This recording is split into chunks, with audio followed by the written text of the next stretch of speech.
Hi everyone, Steve here, jumping in for a quick apology before we start Jurassic Park Part 2 with our special guest Perri Nemiroff. Now, as you know, the best way to suggest a movie for us to review is by becoming a patron of the show at patreon.com/the Cine-Files.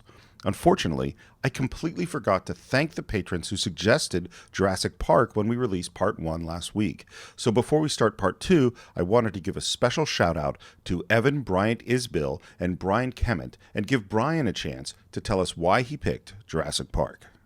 Hi, John and Steve. This is Brian from Severna Park, Maryland. Thank you for taking my pick for Jurassic Park. It's one of my earliest movie-going memories that I went with my parents, and I still remember the awe I felt as a child the first time you see the Brontosaurus on screen rearing up on its back legs, and it's a very special franchise to me and my family. My father and I actually make it a point to see every new Jurassic Park movie in theaters, so thank you so much for doing this.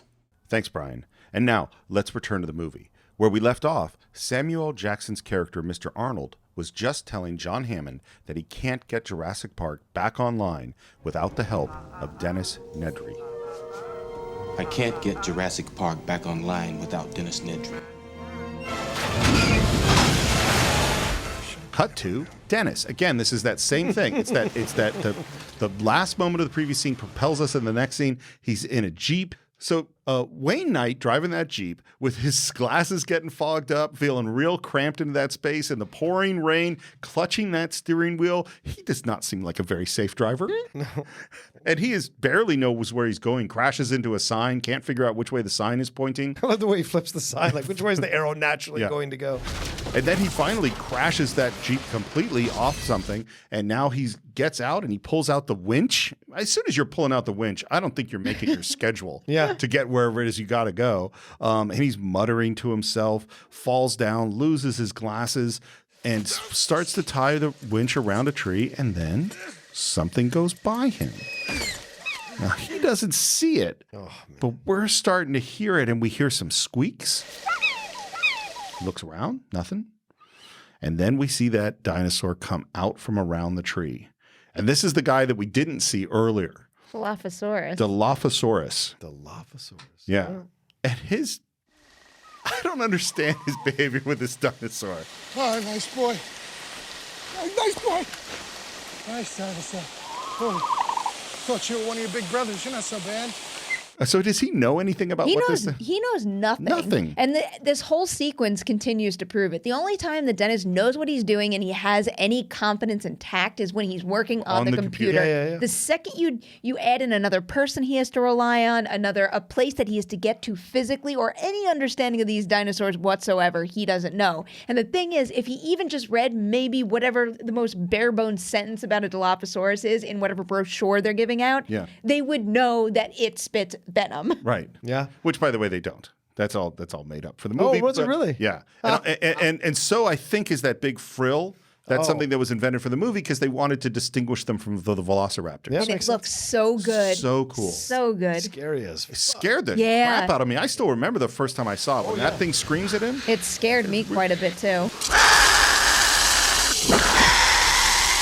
And that scream is the sound of a hawk, a howler monkey, and a rattlesnake. a rattlesnake. Yeah, because it has a little. Yeah. Oh, yeah, that makes sense. And he gets hit, but not too bad. He runs to the Jeep. He just gets the Jeep, gets hit in the eyes now.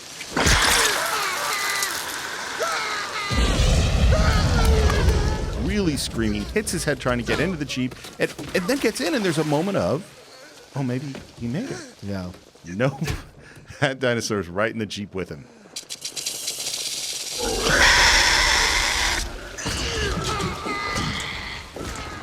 Well, he also drops the Barbasol can, Mm-hmm. which goes right down the waterfall and then gets buried under the mud. This was the opportunity to continue the franchise. Yeah, I good know point. there was only so much coolant in the can, but I still feel like the war between Biosyn and InGen could have come back into play with someone finding the can, maybe even just not necessarily being able to use what's inside the can, but understanding what's happening and wanting to continue that you versus you kind of thing. Well, or that DNA gets picked up by other. I mean, there's all sorts of things. I mean, look, if the Genesis planet can bring Spock back to life, that this should be a perfect plant for the sequel Good here. And so we can say goodbye to Dennis. Alan washes his face in the storm drain, and he's calling out to Timmy because Timmy, we haven't forgotten, he's still up there in the car, and he has to tell Lexi, I've got to go get Timmy, and she's just still on. He left us. He left us. And that camera pushes in, and that great Spielberg close-up, and he says, But that's not what I'm gonna do. this is the first time he's genuinely engaged with a human other than Laura Dern. Like, he's present in a way he hasn't been present before. And he climbs, starts to go up. She climbs in the storm drain, and he is calling out to Timmy. He's getting closer and closer to the car. Hear me out, coming up. This is all on a stage, by the way, where this is shot. And he opens the door, and there's Timmy, who's a little upset because he threw up. Which seems like, you know, that's not really a problem here, kid. And the camera work is amazing because the camera kind of sweeps down in below him and the car is starting to move. And Tim is slowly coming out, coming towards him, and they get out into the tree. And we think maybe this is going to go all right. Tim's a little nervous about climbing down the tree. The thing about climbing is you never look down. This is impossible. So How am I going to do this? It's I'm going to it's help you with hard. the footing. It's not going to be all right because that Jeep is really starting to move. We got to go. Go. They start going down. Those headlights flash in Tim's face. The car comes crashing through the tree. I mean, this is another amazingly constructed sequence. And there's a great moment where the car slams down, stopping just behind Alan Grant's head, and this great close-up of him. Finally, they get to the bottom. The car comes all the way down and then flips over on top of them. And this is like right out of Buster Keaton. Yep. It's a perfect Buster. There's going to be a lot, by the way, of things falling on Tim and him not getting killed. This is going to happen several times in the film. He gets the best line at the end of that moment too. It's like that one, you know, like a relief moment where you get a laugh, and he goes, "We're back in the car again." That's At great. least we're out of the tree. Yeah. Sadler and Muldoon have found one of the Jeeps, and they've also found a few body parts spread out. And then they hear Malcolm, and his line is, Remind me to thank John for a lovely weekend.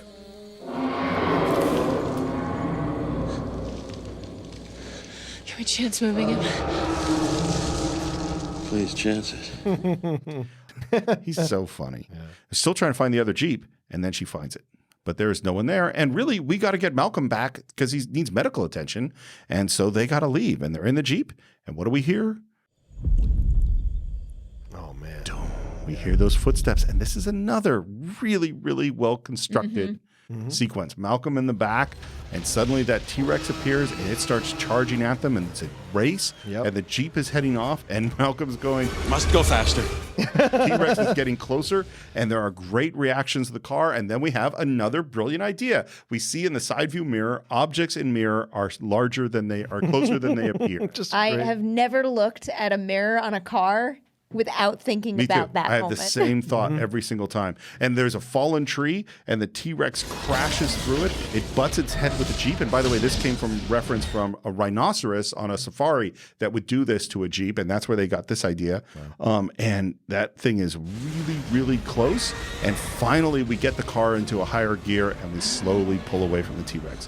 Another fantastic sequence. Is that believable that the car would pull away? That's what I thought this time around. Was it believable that it would go faster than the Well, they T-Rex? said, you said it was 36 miles per hour. So yeah. does that Jeep go? Okay. I mean, you know, on a muddy, dirty, narrow road, you know, 30-something miles per hour is actually pretty fast. But yes, theoretically, that I feel like it was 32 miles. Yeah. See, I'm still debating between 32 and 36. We will have the answer eventually. I know all the car numbers too, which is wildly disturbing. So- But Jeff Goldblum also gets to repeat that "Must Go Faster" line in Independence Day, which is another one of my all-time '90s favorites.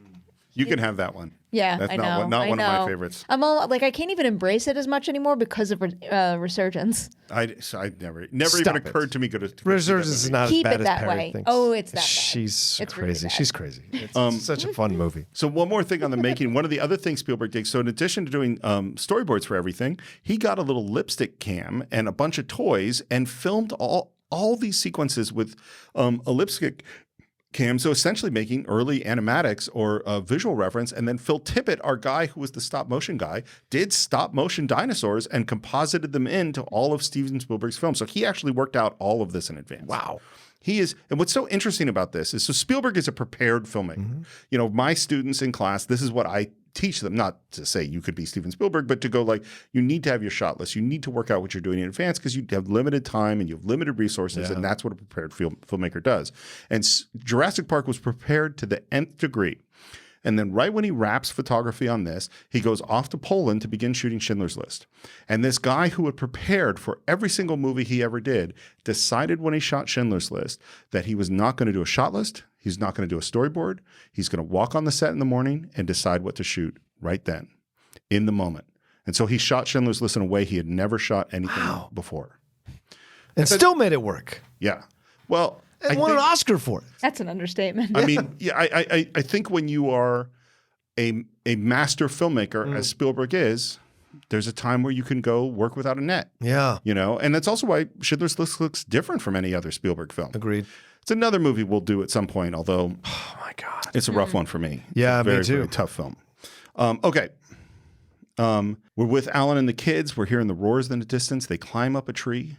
And they see the Brachiosauruses in the distance, and they are singing almost like whale songs. And again, we're right back to wonder.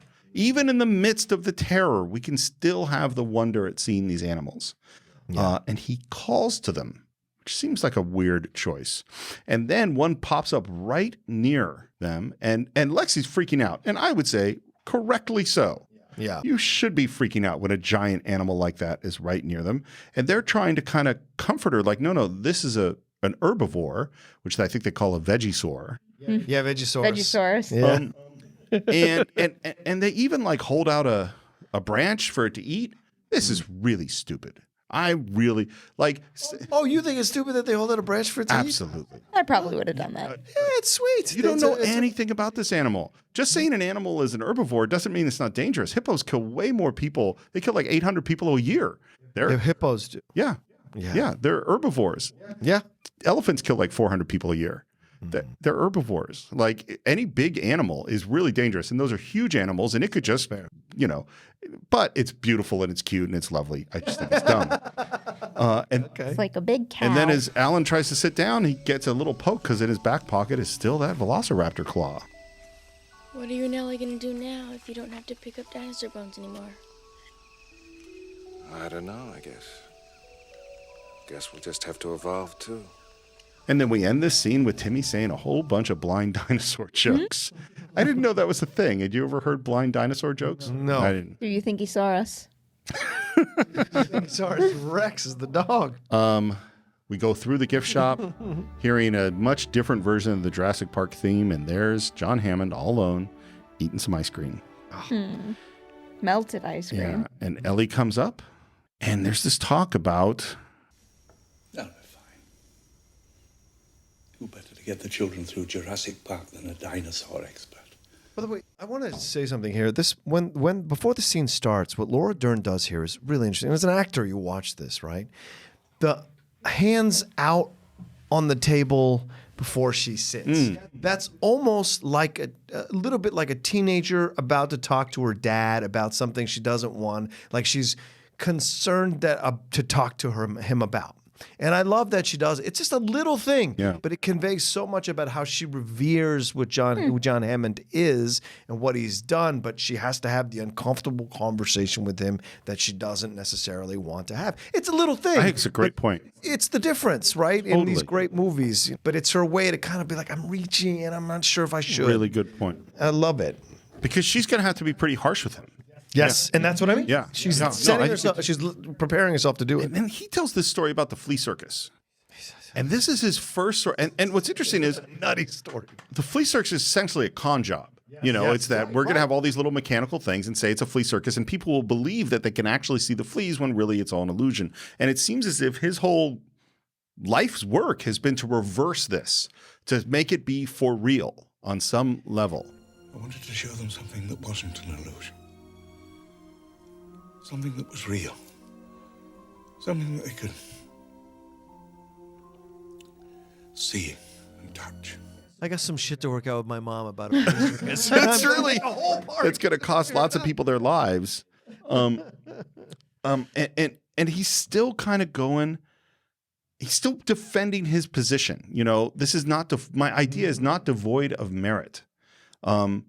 And she's going, no, you can't escape this. You can't think your way through this. You have to feel it. You're right. You're absolutely right. Hiring Nedry was a mistake. That's obvious. We're over-dependent on automation. I can see that now. Now, the next time, everything's correctable. Creation is an act of sheer will. Next time, it'll be flawless. And again, he's trying to solve this problem rather than actually look at his whole conception. And she says, it's still the flea circus. It's all an illusion. When we have control again. You never had control. That's the illusion. I was overwhelmed by the power of this place. But I made a mistake too. I didn't have enough respect for that power, and it's out now. The only thing that matters now are the people we love. and he kind of looks up and makes eye contact. And she does a wonderful, interesting choice, which is she takes a spoonful of ice cream. There's no better way to break the tension than by eating some ice cream. And she says, it's good. And what is his response? Spare no expense. That phrase is such a fascinating thing about his character, is that I'm doing the best of everything. And therefore, because I've spared no expense, everything must be good. It's all the expensive stuff. I think it's also a subtly brilliant thing when you separate Dr. Grant and you separate, what's Laura Dern's character again? Ellie. Ellie. When you separate Ellie and Grant, because you send Grant to be, in essence, saving the kids and whatever that he's supposed to do, but he's not the one having these philosophical discussions with Hammond. It's her. Yeah. Mm-hmm. And I love that. I just love how much to me what he's doing is standard, hero stuff, right? Standard hero stuff. But what she's doing is about the larger picture. Yeah. And I love that she gets all of that as a character. It's really sad because essentially every element of this park is just one big illusion for John Hammond, because as we have already proven time and time again, he hires the best of the best, and he doesn't have any understanding. It's kind of what Malcolm was talking about in the lunch scene too, where you're just standing on the shoulders of what was created before. You don't really understand it, you don't really respect it, and that's what she's kind of drilling in even more so now. And that's what he has to slowly come to realize over the course of all these terrible events. Well, and there's a thing of when you hire the best of the best and you don't really understand it, you're still the boss. So he hires the best game hunter in the world who says you should destroy these velociraptors, but he doesn't listen to that guy. Right. And he hires Arnold, Sam Jackson's character, who's telling him all sorts of stuff that he's ignoring or pushing or not listening to because he thinks he actually knows better than the best of the best. And why does he think that? Because he has all the money. I mean, because he's an entitled person. It's morning. We're waking up. There's another Brachiosaur comes in, eats some leaves. Lexi starts to freak out. They calm her down. This is a Vegisaurus. It's okay. And she smiles and they kind of say, oh, it looks like it has a cold. And she's getting brave. And can I touch it? And she reaches out to touch it and that thing sneezes on her and it's so nasty. When I was real little and I saw this and my sister was even younger, this was her favorite scene. It's really funny and really gross. It's a cute, sweet scene. And by the way, we should give a shout out to Ariana Richards, which we haven't even yet, as Lex. She's so good in these scenes that she's put in. And she is still very much involved in the franchise, very much in love with the franchise. I actually did a little bit of a deep dive on her Twitter this morning, and she has videos of her going to ride the Jurassic Park ride for the last time. And I was supposed to go do that when she was there, and I don't know if you remember. That's like the week that I got a really bad cold, and I couldn't go, and I was so upset. You should have gone there. You should have gone there and sneezed on her. I know. Do you think she would appreciate it? Oh yeah, I think that would have gone on for really well. She was involved. It's so great. And then the videos, if anybody's listening who is a fan of the movie, go and watch the videos that she has on her Twitter. She is so happy to do it, and so sad it's closing because it's such a great ride still for her, as you were saying earlier, Perri. So that was fun to know that there's not a bitterness from a child actor about a movie that so many people love. Like she still loves it very much, and she didn't act that much after this and became a painter, and she's very successful. She's married to some Irish guy. They just had a kid like in 2015. And so she's the guy who plays Tim is still in the industry. He seems to be doing well to me. He's going to be in Joe Mazzello's going to be in Bohemian Rhapsody. Really soon. Yeah, he's in Bohemian Rhapsody. The very first movie my wife worked on when she entered the entertainment industry as an assistant accountant was on a Joey Mazzello It was called the Warrior of Waverly Street that got renamed as Star Kid or something like that. Yeah, that was that's her first job. Wow. That's her first IMDb credit. Okay, and now we're heading away. We're walking, and this is where we hit the little plant that Lexi is a computer hacker. And what does Alan find? Dinosaur eggs. Yeah. So I guess they're breeding. Malcolm was right. Life will find a way. And he figures out that, they had said they use frog DNA to fill in the gaps, and that there's certain breeds of frogs that can switch genders when there's no other of the other gender around, and that's obviously what happened. So the arrogance of the scientists have introduced a mistake. To make my third Wrath of Khan reference, I would say it could be like David Marcus adding proto-matter into the Genesis Project Matrix. Actually, that's more Search for Spock. It's okay. Yeah. Okay. There's a shot of Jeff Goldblum looking so sexy. Oh, boy. Oh, man. Shirt Hands open. down the best meme out of Jurassic Park. It's just awesome. My favorite version of that meme is the one that combines Alan laying on the Triceratops, but laying on Malcolm's belly. Oh, my God. Yeah. I have not seen that. It's the funniest thing. Well, that's hilarious. And finally, we come up with a plan. The only way to do this is we got to shut the whole system down. Hold on to your butt. You stole my line. Sorry, Perri. Perri has it as her iPhone cover. I've seen it as your iPhone I cover. have it as way more than my iPhone There cover. you go. Okay. I have a tattoo that says "Hold on to your butts." No. You knew this. You knew this. Yes. Yeah, handwritten by Sam Jackson. Really? Not like physically on me. Right. He wrote it on a piece of paper for me, and then I took that piece of paper to a tattoo shop. That's fantastic. And we come up with this plan that step by step we're going to shut everything down. And we grab some flashlights. And yes, now we have hold on to your butts. Hold on to your butts. They get a system ready message, and then it worked. Everything's gone down. And everyone's like, yeah, this worked. And Malcolm's going, what do you mean it worked? Nothing's happened yet. It's like, now we got to hit the breakers. Where are the breakers? Maybe we should have discussed this before. Maybe we should have sent someone out next to the breakers. They had never done it though before. That was the problem. Is they had never done a full system shutdown. Well, the breakers are in a maintenance shed, and it's like 3 minutes away. No problem. Sure. Sam Jackson says, "Hey, I'll go take care of that. I think this is all going to work out fine." Sure. Yeah. Black guy always survives in a sci-fi movie or an adventure. I think you're right. We're back with Alan and the kids, and we run into a herd of, what are the animals? Gallimimus. And still, Grant's still sort of fascinated by the science of the thing and not thinking about the fact that these big animals are charging right towards them. And yeah, sure, they're Vegiesauruses, but they're big animals. And finally they decide, no, let's get some cover. And they run and jump behind a tree. And just as they get behind this tree, who shows up but a T-Rex?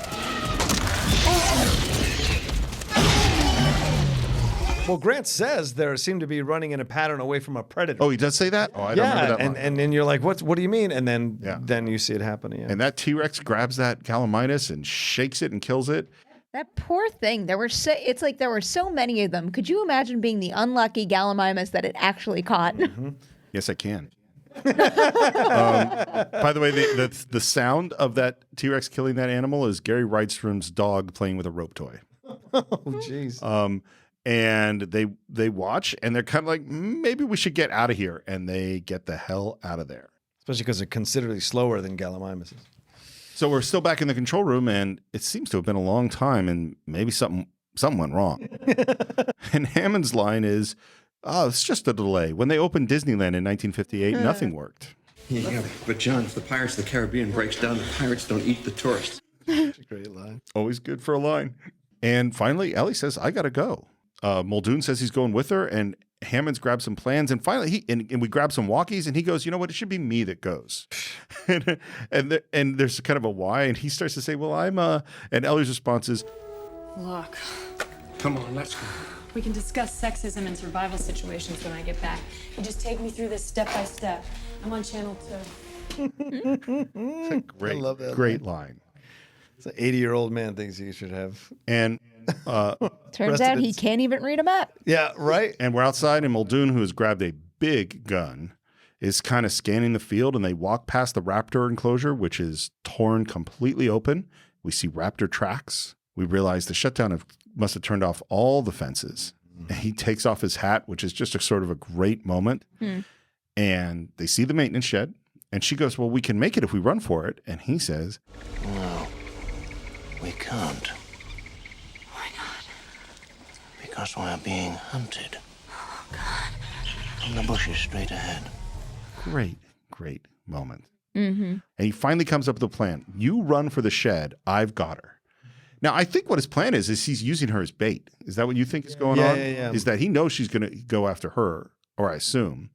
And she goes, turns and runs right into a tree, and then swings on a branch, lands in the water, runs to the door, opens the door, closes it, and there's a great moment of silence. Mr. Arnold? No answer. Gets on her walkie, tells John that she's in. He starts giving her directions. And at this point, our Alan and our kids have reached the fence, the big perimeter fence with the 10,000 volts things. Grant's at the fence, sees the lights are off, throws a stick at the fence. I guess it means the power's off. And he walks up to it. He grabs it. He shakes. He screams.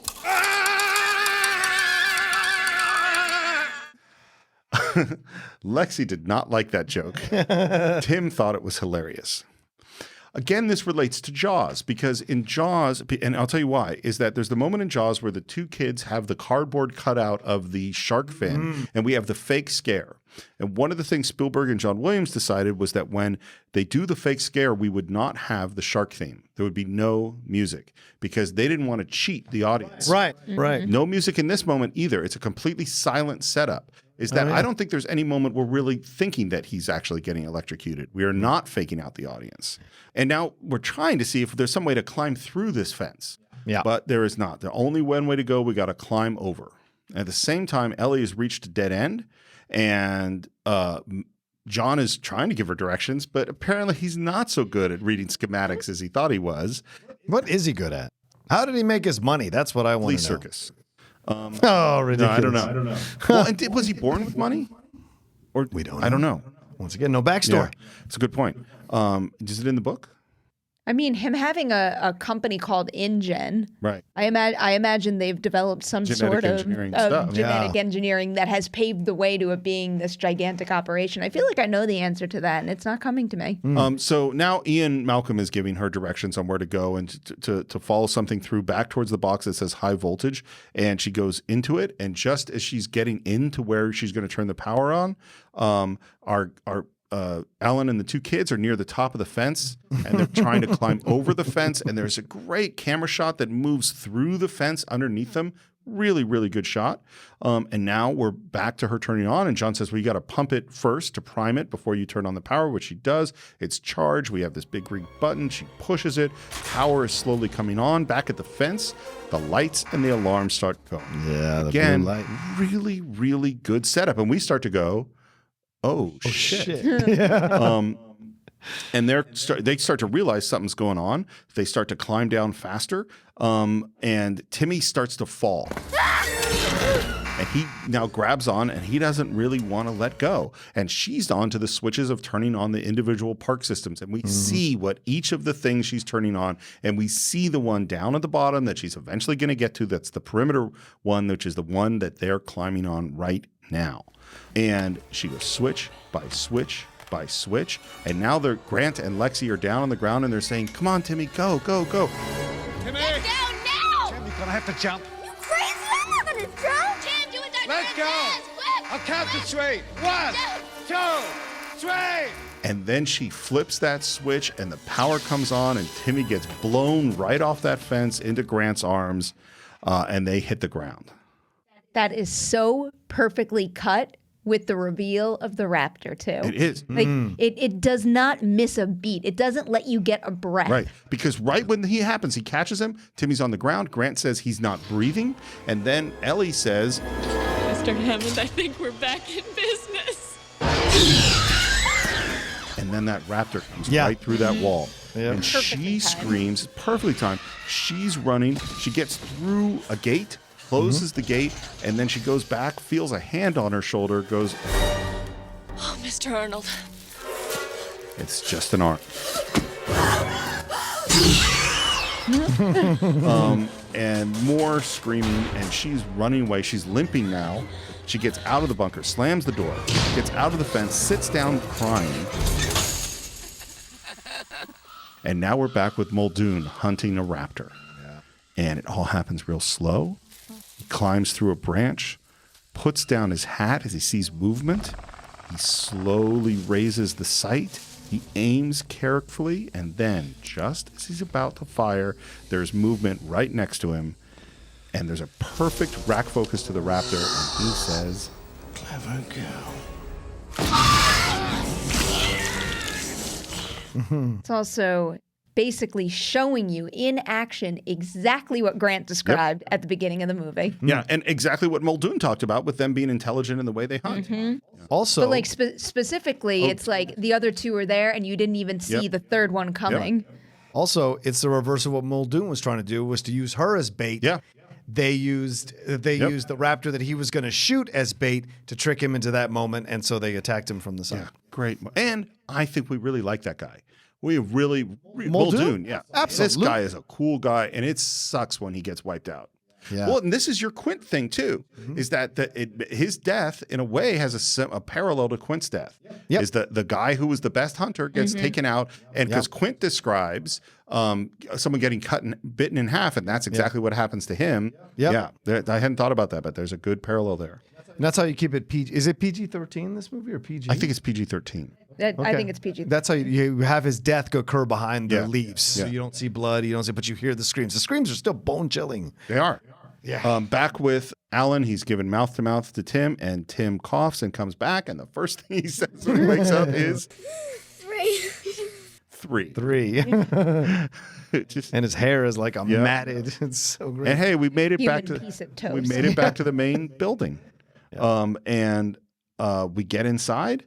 And now Grant's, this is as you say, a piece of toast. He's now joking with them. Now you can see he's built a relationship with these people and connecting with them like a human, which is very different from the Grant that we met at the very beginning.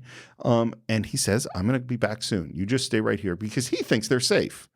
I don't know quite why he thinks that, but he goes off to find the control room. And well, technically, he doesn't even know the nature of what just happened. That's true. And Timmy sees there's a big buffet. We got some dessert. Look, that's very, very important. And Grant's outside, and he sees Ellie limping up that hill, and he calls to her, and I love her. Run. Yeah. Like, that's just such a great performance, a great setup. And because you're right, he doesn't know what's going on. And they embrace, and Tim and Lexi are eating some dessert, and they're looking at each other, and there's a weird long moment, and Tim looks at Lexi, who's holding some green Jell-O, and her hand is shaking, and she has a really intense look on her face. And then we see what she's seen, which is movement in the shadow behind Tim. That is an A+ facial expression. And Jello jiggle. It's a good Jell-O jiggle. I wonder what chord that was on the guitar. And then they head off into the kitchen to set up for another amazing sequence. They go in. My second favorite sequence really in the good. movie. They turn off the light. They hide behind the counter. We see the window and the door, and the raptor appears. And again, that blast of steamy air fogging up that window. Noise. And the noise. And we see the eye look through and more breath on the window. And back at the control room, Grant's got a gun, and we're kind of like, okay, there are 2 raptors, right? Yeah, they're all contained. Sure, there's no problem unless they figure out how to open doors. And again, we have this cut to that handle on that door turning. It's the question is posed on the A side, answered on the B side. And in comes the raptor. And now we got 2, not just one raptor, but 2 raptors coming in. And they move behind the counter, and we see those claws tapping on the ground, and they're right above them. And there's great, just beautifully set up shots as they're tracking with, we see in the background, we see the claws along the floor, and then we see their fingers crawling along the floor, and pots are getting knocked over. And again, it's the connection between the raptors that we see and their actions within the physical world. And sometimes these raptors are people in Sound suits. design, too, is incredible. It's like that part where, you've heard the thing about astonishing jumpers, but the way they capture that with just the sound alone when the raptor jumps up to the top level. That's great. And apparently that's one of the hardest shots they did in CGI, was the raptor jumping on top of the counter with the feet sliding out. Tim and Lexi separate. Lexi makes noise and then climbs into a cabinet and closes it. The raptor charges and slams into the metal, which is just a reflection. It's such a good sibling moment. Mm-hmm. She saves him. Yep. After all that bickering, she's the one who saves his life. Yep. And then Tim sees that there's this open freezer with all this kind of melted ice on the ground. And so he starts running towards the freezer. The raptor charges after him. He runs into the freezer. The raptor runs into the freezer. The raptor slips and falls. Tim comes out of the freezer, slams the door, and manages to close it on the raptor. These kids are doing pretty well. Yeah. Still a really scary sequence. They're smart. They're smart kids. Yeah. And I should say that Lexi comes and runs and helps at the door, screaming when they lock that raptor in. Mm-hmm. And back in the dining room, they find Grant and Ellie. They go back to the control room. And now we need to boot up the system in order to lock the doors. You could just get like a lock on a door.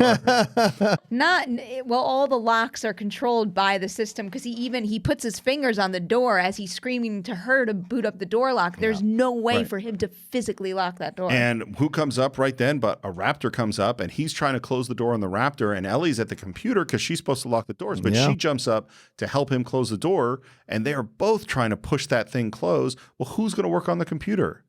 Oh, this is a Unix system. I know this. That's the only dated thing in this entire movie.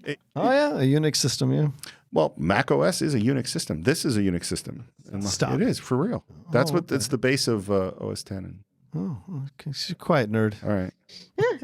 Well, if I'm quiet, we're never going to get to the end of the thing. All right. And so she jumps on the computer. She's working at it. They're finding it at the door. She's going through the system. She finally finds the thing that reboots the system and brings on the lock. She does it, and they lock that door.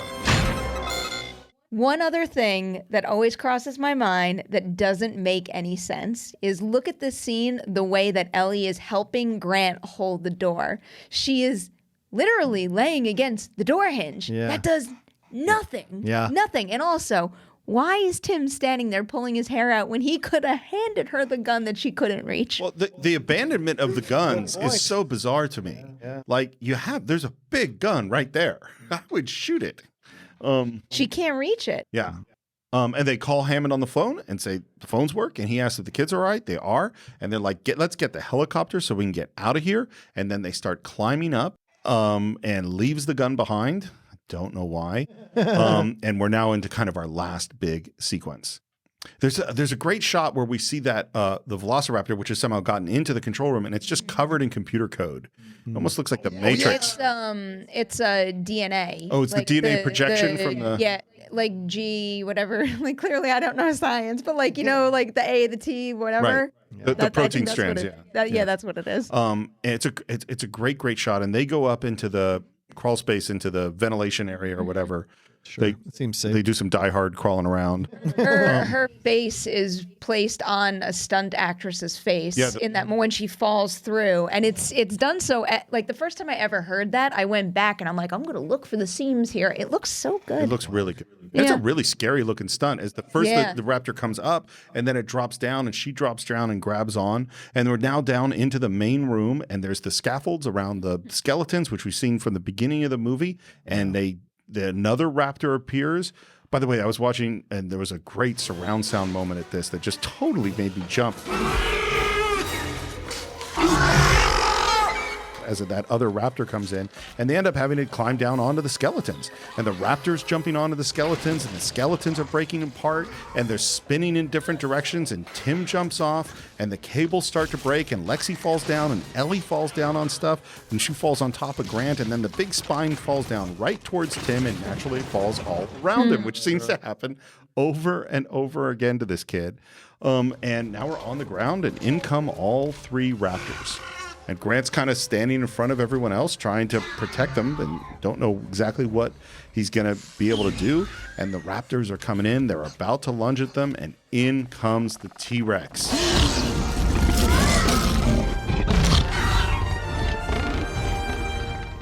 It's so satisfying. Absolutely. Given everything that happened, it shouldn't be, but it is. Wow, really? You guys feel this way? You don't like it? I don't like it. It's a cop-out in my mind because, like, you want the humans to win. Yeah, well, why does the T-Rex come in? Why does it do what attracted I think the T-Rex? the bigger question is, how does the T-Rex Yeah, get into there the you go. building? Yeah, how do they not hear the T-Rex come in through the building? It's a Deus How Ex does the Machina T-Rex- moment How almost. does the T-Rex physically get into the Deus building? Ex- Deus did Ex it crawl through that Rexima. tiny door? Yeah, Deus Ex Rexima. Yeah, it comes in and eats and everything like that, and they all get. And then the other raptors distracted, starts attacking the T-Rex, and they all escape in the meantime. The T-Rex eats both of or kills both of the raptors, and then has its yell moment. But I thought it was a little bit of a cop out because they'd been so industrious to get to this point and figured it out to stay alive that I thought it was a little bit of a cop out to have the T-Rex come in. It doesn't feel like a cop out to me because of all of the dinosaurs, it's the raptors that are teed up as the villains of this Yeah, movie, true. and the Rex is essentially your misunderstood hero, which is kind of what Grant explains when they're looking from the car window. The T-Rex doesn't want to be fed; he wants to hunt, and it's just this whole for the T-Rex, it's this whole arc of basically her being a misunderstood hero. Yeah. So I think everything you say is right. And if I had been in story development in this movie, I would have raised exactly those objections. And I think I would have been wrong. And this is the thing. So this is not the original ending of the film. Is that this is a new idea. And what Spielberg understood as he's working on this movie is he went, oh, the T-Rex is a star. And we can't just abandon that star. We have to have closure with that character. And that's when he comes up with this idea. And this idea is among the most difficult things they did in CGI. It's way beyond anything they had done before. It's multiple characters, it's different, all the different sizes, all the different camera moves. They had to do it in a really, really short space of time. And I think it is really satisfying. Although I totally agree it's Deus Ex Machina. I'm not wrong. It's just my opinion. Right, and you guys have your opinion on loving it as much as you do. Yeah. And we get outside, and Hammond pulls up in the Jeep. And of course. This the conversation. Grant's line is, Mr. Hammond, after careful consideration, I've decided not to endorse your park. So have I. Bye. So, and we go back to the T-Rex, and we get that last roar and that banner coming down that says, "When dinosaurs ruled the earth."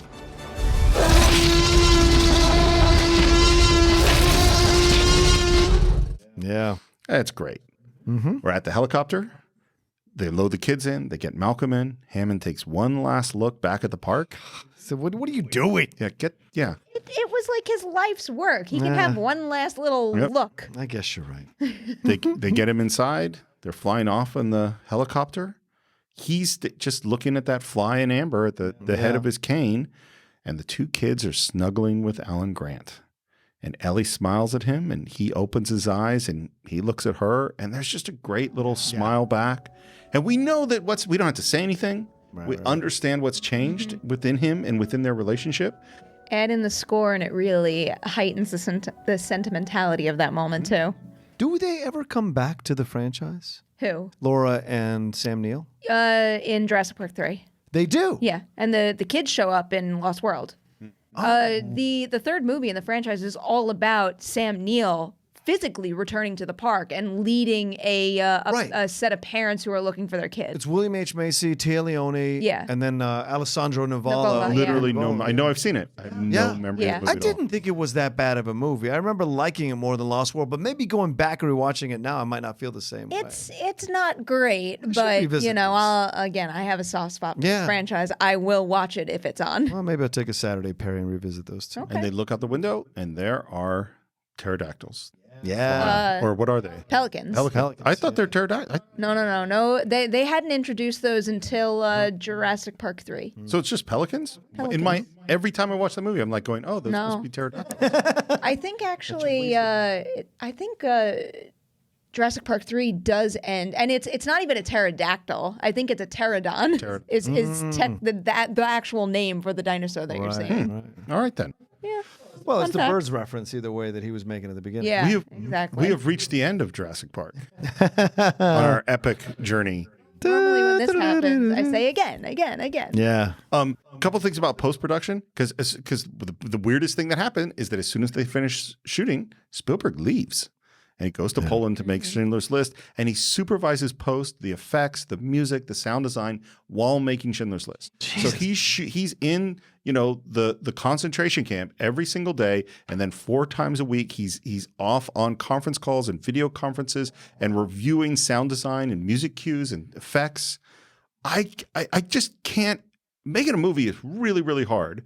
These are two really big, really complicated, important films, and he is doing them both at the same time.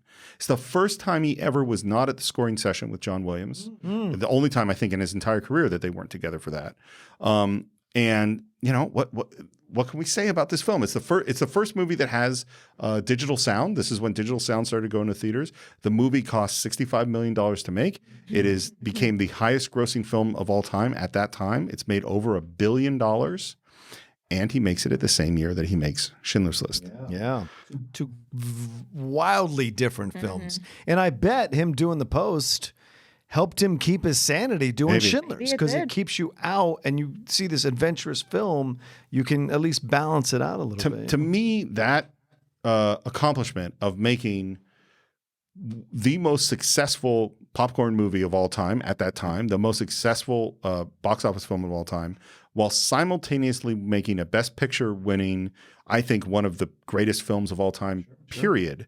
To do that back to back in the same year, no other director has ever done anything like that in the history of film, as far as I know. Even though we have these two films and we can watch them all we want, it still doesn't feel real. Like, even though you hear about how he operated with these two movies, it doesn't make any sense to me that he was able to pull it off.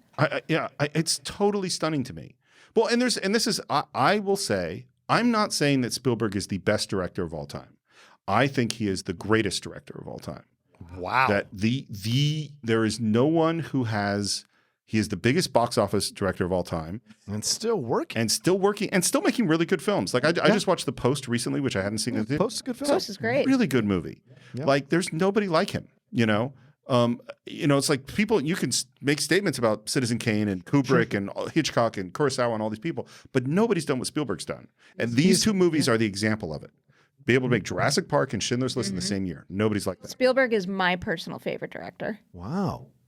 Interesting. You seem like you have a lot of thoughts on this. No. I've never thought to think. I've always saw him as a popcorn film. Obviously, Schindler's List is way not that, but I've always seen him as a populist filmmaker. So for me, he is unquestionably right. But I've been in my at times snobby elitism, and I will couch that saying I do like the Transformers movies. I don't necessarily put him in the scale of what I would consider the greatest film with, like, Wells or Kurosawa or Fellini or any of these guys.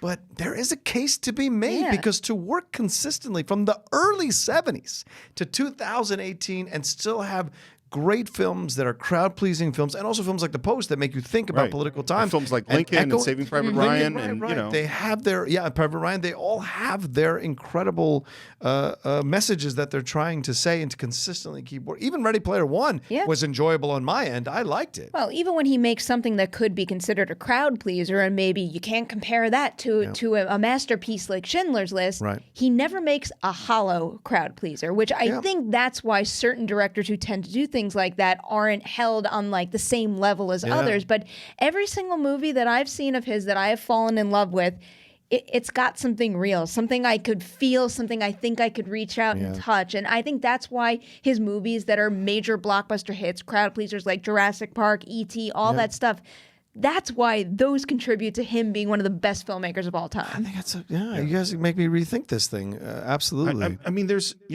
more, you can find more artistry, more independence and more other things, other places. But nobody, the combination of crowd pleasing and powerful, profound films, nobody else is like that. And he's outlasted all his contemporaries to a degree. Except for Scorsese, he's the only guy. But even Scorsese is doing one every 10 years. It's not consistently good filmmaking at the level that Spielberg. And Spielberg doesn't stop. He's got so many projects lined up now. Yeah, West Side Story and all this other stuff he's working on. See what he does with that. I'm scared of West Side Story. As a Latino, I like that he's got Lin-Manuel Miranda involved. Yeah. That helps a lot. I would have rather had a Latino filmmaker, but if you're going to have Black Panther, get a black filmmaker, Wonder Woman, get a female filmmaker, you should have a Latino do West Side Story. Although it's all Jews who made the original one, which I know you love. Yeah, it's true. It's all, I do love that. I should direct West Side Story. That's what we're saying here. It's all gay Jews who make that first movie. Gay Jews, I love them. Look, of course, they're awesome. John, do you have final thoughts Sure. on Jurassic Park? Yeah, well, sure. I will say this. It was so much fun to revisit this film again, having not seen it in such a long time. And I don't think, as Steve said at the beginning, I gave it as much of a fair shake as I should have. I've always liked the film, but I didn't know how much I should have revered the film. And I think that's what was so impressive about seeing it this time, was even in 2018, damn enjoyable, damn fun, no need for extra backstory. Everything is there. It's a great adventure, fantastic score, and a fun time. And this is what cinema is like supposed to be when it wants to have fun. It is smart. It is enjoyable. It is a great visit with some fantastic actors doing great work, and you can connect at different points throughout the movie with different characters and what they're saying or what they're doing. And I think that's really one of the most impressive things. Oh, and there's an incredible filmmaker behind this whole thing as well in Steven Spielberg. So to me, it's probably his most realized popcorn adventure film. Like it's his most fully realized. And that's why it was fun to see it again. And if you haven't seen it in a while and you're listening to us talk about it, I couldn't encourage you more to go back. It's on Netflix. Go back and revisit it and enjoy that damn film and everything that's involved in it, all the expertise. It's such a fantastic film that should still be studied nowadays. So I don't want to ask you for your final thoughts because I have a feeling you're going to be delivering thoughts on this film for a long time. I will. I never stop talking about this movie. Any opportunity I get to bring up Jurassic Park, you better bet I will. Yes. So what are your thoughts right now? Well, I really like what you just said, Rocha. Man, Yep. It really, whenever I hear about anybody else either expressing their love of Jurassic Park or finding new love in Jurassic Park, it brings so much joy to my life because I love movies because I love Jurassic Park first. This is what changed the game for me. This is the reason that I'm sitting at this table right now. Had it not been for this movie, who knows if and when that light bulb ever would have gone off in my head, if anything would have captured my imagination quite the same way. And the fact that that happened with a movie that time and time again, no matter what kind of mood I'm in, no matter what kind of crappy movie I just saw, anything else going wrong in the world, I can sit down, watch Jurassic Park, be transported back into that scenario, be transported also kind of on the set too, with that greater appreciation for everything that's going on. Because a great leader in Steven Spielberg, but Jurassic Park is also a prime example of a set, a production, a team where every single department is working at max level, max effort, and all of their genius is coming together in really an insanely powerful, unprecedented at the time kind of way. And clearly it got me, and I get so excited when I hear it has that same effect on anybody else out there. That's great. Yeah, really was. So for me, first of all, from the filmmaker's perspective, this is the master craftsman at work. This is Spielberg, unquestionably, in my mind, is the best storyteller of any filmmaker ever in terms of the ability to make you understand what's going on, the shot selection, the attention to detail, the incredible number of fantastic ideas from the ripple in the glass of water to the reflection in the puddle of water, which we didn't even talk about, that we see Malcolm, to the objects maybe closer than they appear, to every single little detail is so, the Barbasol shaving can, all of this is such good storytelling. And it's such a good lesson. And something that you brought up before that I want to highlight again is that hour you spend getting to know these characters in this situation is part of what makes the action and the wonder and everything else work so well. And so many movies today are skipping that. And Spielberg, also his understanding of what to take from the book and what not to take from the book is so brilliant in terms of what he did. The performances of all these characters, Sam Neill, Laura Dern, Jeff Goldblum, of course, Richard Attenborough, these are amazing performances and really bring us into the film. But here's the thing I will say is that I think I have to put this film into a very rare category that's come up on the Cine-Files. This had Jaws, Star Wars, Die Hard, Silence of the Lambs. I am putting Jurassic Park in the category of great film that ruined Hollywood. Because this is one of those movies that changed Hollywood forever, because this is the beginning of CGI replacing practical effects. And this is one of those things that has been imitated and used to make a whole bunch of terrible movies. I love this film. I think this is a fantastic film, but Hollywood is imitative, and in its imitating, it often copies the worst parts and doesn't understand the best parts. So what happens is we get a whole bunch of movies that aren't very good, and that's also because of the success of Jurassic Park. The opinions of Steve Morris on the Cine-Files are Steve Morris's alone. Well, that's what we. Well, you could actually make that point about any good movie out there for any reason. It's like the second you you figure out something that works really well and bring it to people and they like it. Everybody in this industry, no matter what it is, affects anything in the world, they're going to try to make it. I would say only populist movies, and because people didn't see Schindler's List and go, "Yeah, we got to do a whole bunch of Holocaust movies." That wasn't actually not necessarily in that case, but even if you're talking about a really obscure foreign film that just happened to do well, it's all of a sudden, I got to do an American remake. Oh yeah, that's true. Definitely true. So that's what we think of Jurassic Park. Of course, we always want to hear what you think. You can visit us on our Facebook page. Just do a search for the Cine-Files, CINE-FILES. You can subscribe to us at all sorts of places, including iTunes and YouTube and Stitcher. Please leave a review on iTunes. They really help people find the show. Leave a comment on Stitcher. They're always fun to interact with you there. If you want to support the show, pick a movie that we're going to talk about. You can do so on our Patreon page, patreon.com/the Cine-Files. If you want to reach me, you can reach me on Twitter at SR Morris. John, where can they reach you? You can reach me at The Roca Says on Twitter and on Instagram. And I want to thank Perri for taking the time to come on the show. It was, it took us a long time to schedule you because we really wanted to do this and we had to figure out when was the right time. And so, it's I know you've been super busy over the last few weeks, so we can't thank you enough for finding the time to come on the show because there is nobody else I was going to allow us to talk about the film with than with you. I wouldn't have let it happen. Yeah, I don't know what control I would have had, but I wouldn't have let it happen. She'd have shot me in the leg. leg. Thank you for having me, though. It was fantastic. Really, any opportunity I get to celebrate a movie I love so much, it's greatly appreciated. Well, that's awesome. It's been great. If people want to reach you, how would they do it? Twitter and Instagram at PNMRoff. And your channel, your YouTube channel. I'm so not used to saying that. Yeah, I have a YouTube channel. It's just my name. So YouTube, something like /Perri-Nemiroff. Awesome. Well, and I think that's it for this week. We will see you next time on the Cine-Files.